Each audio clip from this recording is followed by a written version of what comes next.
بسم الله الرحمن الرحيم. الحمد لله الذي أنزل على عبده الكتاب ولم يجعل له عوجا قيما لينذر بأسا شديدا من لدنه ويبشر المؤمنين الذين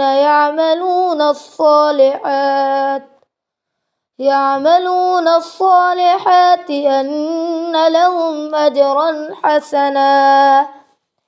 ماكثين فيه أبدا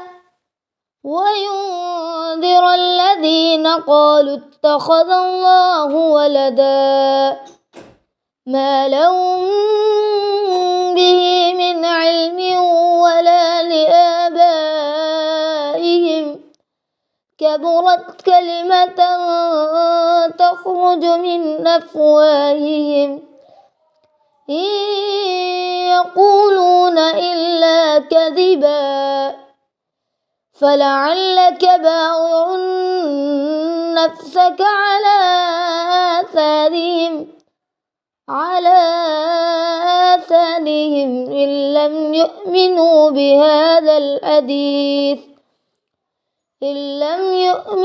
بهذا الحديث أسفا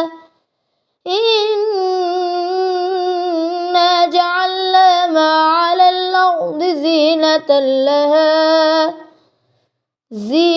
لها لنبلوهم أيهم أحسن عملا وإنا لجاعلون ما عليها صعيدا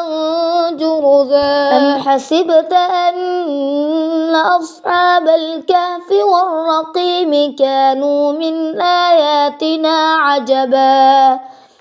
إذ أوى الفتية إلى الكهف فقالوا ربنا آتنا